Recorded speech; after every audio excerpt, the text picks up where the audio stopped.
تو نظر آئے مسلمان اپنے ہر کردار میں، تو نظر آئے مسلمان اپنے ہر کردار میں، وضع میں، اخلاق میں، گفتار میں، رفتار میں.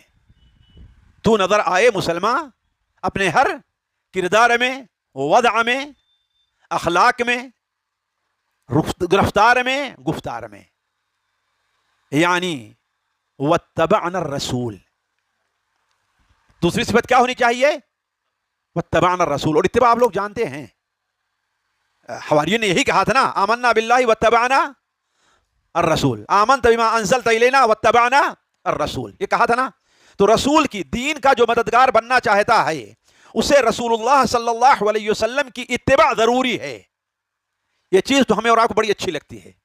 میں ہمیشہ کہتا ہوں شریعت کی بات مصطلحات ہیں، دیکھنے میں بڑی پیاری لگتی ہیں، لیکن تطبیق کے لحاظ سے بڑی مشکل ہیں.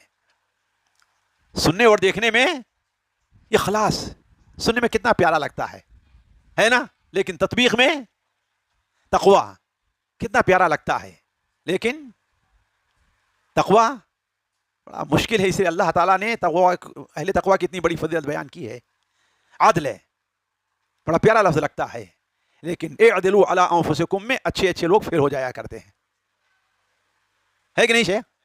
بڑا مشکل ہے. اسی طریقے سے اتباع بڑا پیارا سا لفظ ہے اور بڑا آسان سا ہے، لیکن نبی کریم صلی اللہ علیہ وسلم متبع کون ہوگا جبکہ چار چیزوں میں آپ کی اتباع پائی جائے؟ نہیں، پہلے دو چیزیں لیجئے. دو حیثیت سے آپ کی اتباع ہو، ظاہری امور میں اور باطنی امور میں آپ کی اتباع ہونی چاہیے.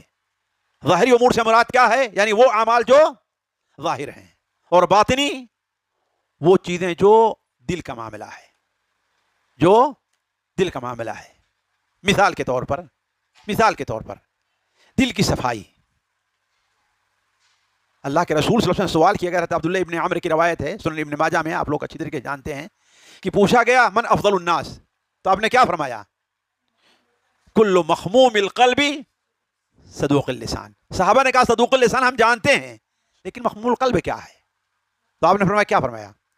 هو التقی النقی. هو التقی النقی. تقی ظاہری اعتبار سے اور نقی جی باطنی اعتبار سے، ہے نا شیخ؟ هو التقی النقی. تقی ظاہر کے لحاظ سے اور نقی